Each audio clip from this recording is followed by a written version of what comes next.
নমস্কার বন্ধুরা, GS forum চ্যানেলে আপনাদের সবাইকে স্বাগত জানাই। আজকে এমন একটা খবর নিয়ে ডিসকাস করব যেটা কালকে রাতে শোনার পরে আমি রীতিমতো অবাক হয়ে গেছিলাম। অভিজিৎ গাঙ্গুলির একটা কথা আমার মনে পড়ে যাচ্ছে, যখন তিনি প্রাইমারি দুর্নীতির মামলা দেখছিলেন তখন বলেছিলেন যে যদি এরকম দুর্নীতি পুরো রাজ্য জুড়ে হয়ে থাকে তাহলে এই যে প্রাইমারি দুর্নীতি এটাতে ঢাকি সমেত বিসর্জন দেওয়ার প্রয়োজন আছে, অর্থাৎ পুরো প্যানেলটা বাতিল করার কিন্তু তিনি ইঙ্গিত দিয়েছিলেন। আজকে কোথাও যেন মনে হচ্ছে যে সেই ইঙ্গিত কাজে লাগছে এবং সেটার খেলা স্টার্ট হয়ে গেছে। প্রশাসনিক দপ্তরে এত বড় রদবদল এর আগে কখনো হয়নি। পশ্চিমবঙ্গের বুকে এটা প্রথম ঘটনা যেখানে প্রায় একসঙ্গে 243টা জব যারা কন্ট্রাকচুয়াল পদে ছিল এবং বড় পদে ছিল, আমলা পদে ছিল, তাদেরকে কিন্তু ইমিডিয়েটলি টার্মিনেট করে দেওয়া হচ্ছে। অর্থাৎ শুভেন্দু অধিকারী নতুন মুখ্যমন্ত্রী হওয়ার পরে তার যে খেলা, সেই খেলা কিন্তু শুরু হয়ে গেছে। এটা তো সবে শুরু। এরপরে আপনারা জানেন যে কন্ট্রাকচুয়াল জব এই মুহূর্তে পশ্চিমবঙ্গে কী হারে রয়েছে এবং কী হারে দুর্নীতিগ্রস্তভাবে সমস্ত রাজনৈতিক নেতারা এই কন্ট্রাকচুয়াল জবগুলোকে করিয়েছে। তার তার সূচনা কিন্তু কালকে হয়ে গেছে। সুজিত বোসকে অ্যারেস্ট করার পর থেকে সেই সূচনা শুরু হয়ে গেছে। এখন প্রশ্ন হচ্ছে যে তাহলে ভবিষ্যতে পশ্চিমবঙ্গের কন্ট্রাকচুয়াল জবের পরিস্থিতি কোন দিকে যাচ্ছে? আদৌ কি এই কন্ট্রাকচুয়াল জবগুলো থাকবে, না ভবিষ্যতে সেগুলো বন্ধ হয়ে যাবে? কারা এই কন্ট্রাকচুয়াল জবের মাধ্যমে পরবর্তীকালে বাদ পড়তে পারে এবং প্রশাসন নতুন করে এই নিয়োগ পদ্ধতিতে কি বদল নিয়ে আসতে চলছে, সমস্ত কিছু ডিটেলস এই ভিডিওটার মধ্যে দেখার চেষ্টা করব। ভিডিওটা ভালো লাগলে মাস্ট লাইক করে দেবেন, চ্যানেলটাতে নতুন হয়ে থাকলে সাবস্ক্রাইব করে দেবেন এবং এরকম ইনফরমেটিভ ভিডিও পাওয়ার জন্য এই চ্যানেলটার সঙ্গে জুড়ে থাকতে ভুলবেন না। তো চলুন, পুরো দেখুন, নিউজ আসছে যে প্রশাসনিক রদবদল স্টার্ট হয়ে গেছে এবং বড় রদবদল হচ্ছে। ছাঁটাই করা হচ্ছে কাদেরকে? যারা চুক্তিভিত্তিক অবস্থায় আছে বা পুনর্নিযুক্ত এরকম পদাধিকারীদের যাদের মেয়াদ শেষ হয়ে গেছে, তার সত্ত্বেও আগের সরকার তাদেরকে জয়েন করে রেখেছিল, সেই যে পদাধিকারী ব্যক্তিদের তাদেরকে কিন্তু ইমিডিয়েটলি টার্মিনেট করে দেওয়া হচ্ছে এবং এই রিলেটেড একটা বড় নোটিশ বা অর্ডার বলতে পারেন, সেটা কিন্তু মুখ্য সচিবের দপ্তর থেকে অলরেডি সমস্ত ডিপার্টমেন্টে পাঠানো হয়েছে। কালকে সুজিত বসুকে অ্যারেস্ট করা হয়েছে।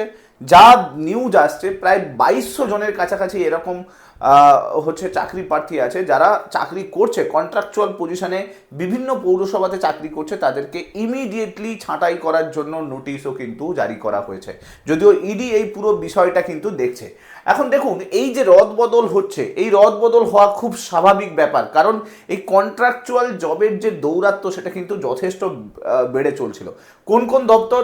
দেখুন, সরকারি নির্দেশ যেটা জারি করা হয়েছে সেটা হলো, দেখুন, সমস্ত দপ্তর, বিশেষ করে অর্থ দপ্তর থেকে শুরু করে PWD, education department, health department, সমস্ত কিছুতে কিন্তু সেখানে যারা যে সমস্ত আধিকারিকরা মেয়াদ শেষ হয়ে যাওয়ার পরেও, অর্থাৎ 60 বছর বয়স হয়ে যাওয়ার পরেও তাদেরকে নতুন করে আবার আগের সরকার জব দিয়েছিল, তাদের সমস্ত জবকে ক্যান্সেল করে দেওয়া হয়েছে এবং ইমিডিয়েট টার্মিনেশনের লেটার কিন্তু দিয়ে দেওয়া হয়েছে।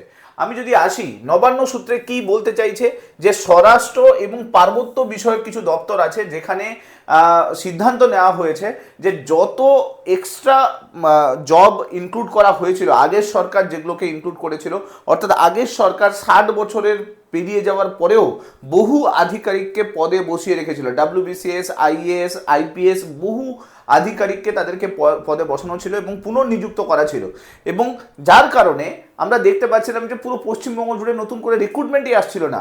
তো এই সমস্ত জায়গাতে যত পদাধিকারী আছে তাদেরকে ইমিডিয়েটলি রিমুভ করে দেওয়ার কথা এসছে।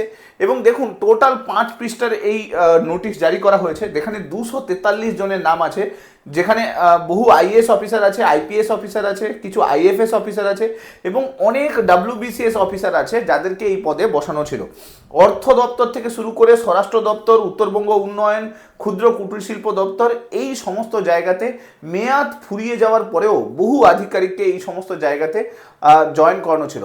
রাজ্য সরকারের যেটা বার্তা, মানে প্রশাসনিক দপ্তর থেকে যে বার্তাটা দেওয়া হয়েছে, এই বার্তাটার মধ্যে স্পষ্ট ইঙ্গিত আছে যে কন্ট্রাকচুয়াল পদে যারা জয়েন আছে তাদের কিন্তু অনেক সমস্যা কিন্তু পরবর্তীকালে হতে চলেছে। কারণ সরকারি নির্দেশিকা অনুযায়ী যাদের বলা হচ্ছে যে সমস্ত আধিকারিককে বার করা হয়েছে তাদের নাম এখানে দিয়ে দেওয়া হয়েছে: সৌরীন্দ্রনাথ দত্ত, অসীম মণ্ডল, স্বপন কুমার চক্রবর্তী, ডেভিড প্রধান। এই সমস্ত আধিকারিক বড় আমলা পদে তারা কিন্তু জয়েন ছিল। এখন দেখুন, সব থেকে বড় প্রশ্ন যেটা আসছে সেটা হলো এই যে পুরো যে নোটিশটা, এই নোটিশটা থেকে একটা বিষয় স্পষ্ট হচ্ছে, সেটা হলো এই যে কন্ট্রাকচুয়াল পদে এদেরকে যে জয়েন করানো হয়েছে সেই বিষয়ে অর্থ দপ্তর কিন্তু জানতো, এবং অর্থ দপ্তরেও সেক্ষেত্রে কিন্তু আপনারা যদি দেখেন অর্থ দপ্তরেও কিন্তু একটা নোটিশ দিয়ে দেওয়া হয়েছে যাতে এদেরকে ইমিডিয়েটলি সরিয়ে দেওয়া হয়। এখন পশ্চিমবঙ্গের ক্ষেত্রে আপনারা যদি দেখেন কন্ট্রাকচুয়াল জবে অনেক হচ্ছে রিক্রুটমেন্ট হয়েছে গত 10 বছরে। আমরা যদি দেখি যে হিউজ রিক্রুটমেন্ট হয়েছে, পৌরসভা থেকে শুরু করে আপনারা যদি দেখেন local BDO office, district magistrate office, প্রচুর কন্ট্রাকচুয়াল জব রিক্রুটমেন্ট হয়েছে। তাহলে কি পশ্চিমবঙ্গের যে কন্ট্রাকচুয়াল জব, সেই জব কি বন্ধ হতে চলেছে? দেখুন, সরকারের এই নির্দেশিকা থেকে একটা জিনিস স্পষ্ট, যে সরকার চাইছে যে স্বচ্ছ নিয়োগ প্রক্রিয়া হোক, কন্ট্রাকচুয়াল জব নয়। স্বচ্ছ নিয়োগ প্রক্রিয়ার মাধ্যমে সবাই জব করুক। কারণ এই যে নিয়োগ, যেটা কন্ট্রাকচুয়াল নিয়োগ হয়েছে, তাতে আপনি যদি দেখেন বহু দুর্নীতি করে মানুষেরা কিন্তু ওখানে জব নিয়ে বসে আছে। তো শুভেন্দু অধিকারীর মূল বক্তব্য এটাই যে এই সমস্ত দুর্নীতিগ্রস্ত ব্যক্তি যারা জব নিয়ে এই সমস্ত দপ্তরে বসে রয়েছে, তারা সঠিকভাবে কাজ করবে না, তারা দপ্তরের যে কাজগুলো সেগুলো সঠিকভাবে করবে না, কারণ তারা এমনিতেই দুর্নীতিগ্রস্তভাবে ওই জায়গাটায় বসে রয়েছে। তো সেই জায়গায় স্বচ্ছ নিয়োগ হওয়া প্রয়োজন। পশ্চিমবঙ্গের বর্তমান পরিস্থিতি দেখি, কয়েক লক্ষ, আমরা যদি বলি যে কন্ট্রাকচুয়াল জব অলরেডি লাস্ট 10 বছরে নিযুক্ত করা হয়েছে বিভিন্ন ক্ষেত্রে, মানে খুব কম বেতন দিয়ে তাদেরকে জয়েন করানো হয়েছে, যার কারণে একটা বড় আশঙ্কা তৈরি হচ্ছে যে কন্ট্রাকচুয়াল জবে একটা বড় সড়ো রেস টানতে চলেছে সরকার। দেখুন, সরকারি নির্দেশিকা অনুযায়ী মূলত যারা অবসর বা এক্সটেনশনে আছে বা রিঅ্যাপয়েন্টমেন্ট অবস্থায় আছে, এই মুহূর্তে তাদের মেয়াদ কিন্তু বাতিল করা হয়েছে। মানে এই যে নোটিশ, তাতে কিন্তু এদেরকে বাতিল করা হয়েছে। এটা সব কন্ট্রাকচুয়াল কর্মীরা যারা চাকরি করছে তাদের জন্য নয়, বর্তমানে চুক্তিভিত্তিতে নিযুক্ত যারা কর্মরত তাদের ক্ষেত্রে এই নির্দেশ প্রযোজ্য হচ্ছে না। অর্থাৎ যারা এখন কন্ট্রাকচুয়াল জব করছে তাদের ক্ষেত্রে এই নিয়োগ, মানে এই যে এই নির্দেশ কিন্তু বর্তমানে কাজ করবে না। বর্তমানে যারা এই জবের সঙ্গে যুক্ত আছে তাদের ক্ষেত্রে কোনো সেপারেট অর্ডার রিলিজ হয়নি, শুধুমাত্র 243 জনের জন্য এই অর্ডার রিলিজ হয়েছে। এখন এখান থেকে সব থেকে বড় প্রশ্ন আসছে, সেটা হলো যে পশ্চিমবঙ্গে তাহলে কি কন্ট্রাকচুয়াল জবের ওপরে সত্যি কি একটা ভয়ের পরিবেশ তৈরি হয়েছে? দেখুন, সরকারের সিদ্ধান্তে আমরা যা দেখতে পাচ্ছি সেটা হচ্ছে প্রশাসনিক রদবদল হয়েছে। সেখানে কিন্তু কোনো প্রেজেন্ট যারা কন্ট্রাকচুয়াল জব করছে তাদের ওপরে কিন্তু এই মুহূর্তে কোনো রেস্ট আনা হয়নি। তাই এর মধ্যে আপনি গুজবে যাবেন না। এই মুহূর্তে দাঁড়িয়ে যেটা সব থেকে বড় সমস্যা তৈরি হতে চলেছে, কারণ আপনারা জানেন যে কন্ট্রাকচুয়াল জবে রিঅ্যাপয়েন্টমেন্ট হয়, সেখানে রিনিউয়াল সিস্টেম আছে। তো সেইখানে কিন্তু হতে পারে কোনো নতুন নিয়োগ পদ্ধতি চলে আসতে পারে। কারণ দেখুন, স্বচ্ছ ও মেধার ভিত্তিতে নিয়োগ প্রক্রিয়া এটা সরকার চাইছে।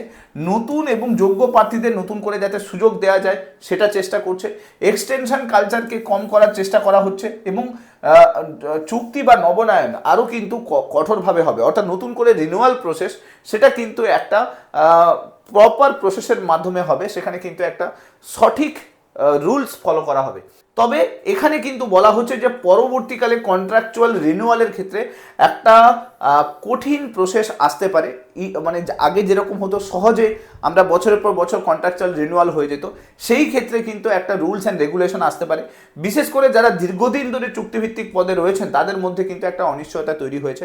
দেখুন, সরকারের স্পষ্ট বক্তব্য যে এই যে কন্ট্রাকচুয়াল জবগুলোতে যারা জব করছে তাদের মধ্যে বহু দুর্নীতিগ্রস্ত মানুষ এই কন্ট্রাকচুয়াল জবগুলোতে জয়েন করে বসে আছে। কারণ সুজিত বসুর ঘটনার পর থেকে এখনো পর্যন্ত প্রায় 2300 কর্মচারীর কথা ইডি জানতে পেরেছে, যারা বিভিন্ন পৌরসভাতে টাকা দিয়ে দুর্নীতি করে তারা কিন্তু জবটা করছে। তো এখান থেকে একটা জিনিস স্পষ্ট বার্তা সরকারের কাছে পৌঁছবে যে এরকম বহু ডিপার্টমেন্ট আছে যেখানে এই জিনিসটা চলছে, বহু ডিপার্টমেন্ট আছে যেখানে বহু রাজনৈতিক নেতারা দুর্নীতি করে তাদেরকে জবে দিয়েছে। তো সেই জায়গাতে কিন্তু সরকার স্কোপ বসাতে পারে, সেইখানে কিন্তু একটা রুলস অ্যান্ড রেগুলেশন নিয়ে আসতে পারে, বা পুরো রিনিউয়াল সিস্টেমে মানে কন্ট্রাকচুয়াল জবের যে রিনিউয়াল সিস্টেম সেই রিনিউয়াল সিস্টেমে কিন্তু নতুন রুলস নিয়ে আসতে পারে। এই জায়গা থেকে একটা স্পষ্ট ইঙ্গিত যে সরকার চাইছে স্বচ্ছভাবে নিয়োগ হোক, নতুন করে রিক্রুটমেন্ট আসুক, নতুন ছেলেমেয়েরা চান্স পাক, নতুন করে মেধার ভিত্তিতে রিক্রুটমেন্ট হোক, এই স্পষ্ট বার্তা কিন্তু সরকার দিতে চাইছে। ফিউচারে মানে ভবিষ্যতে হতে পারে যে এই পুরো বিষয়টাতে একটা নতুন পলিসি মেকিং তৈরি করা হবে, এবং এটাও দেখা হবে যে দুর্নীতি করে যাতে কেউ এই সমস্ত জায়গাতে ঢুকতে না পারে। কারণ যারা দুর্নীতি করে রয়েছে তাদেরকে যদি না সরানো হয়, নতুন করে রিক্রুটমেন্ট সিস্টেম তৈরি করা সম্ভব নয়। এবং আপনার লাস্ট কয়েকদিনের 3টে রিক্রুটমেন্টের নোটিশের কথা অলরেডি জানতে পেরে গেছেন। প্রথম কথা, মুখ্যমন্ত্রী বলে দিয়েছে যে নতুন করে সরকারি চাকরিতে 5 বছর বয়স বৃদ্ধি করা হলো।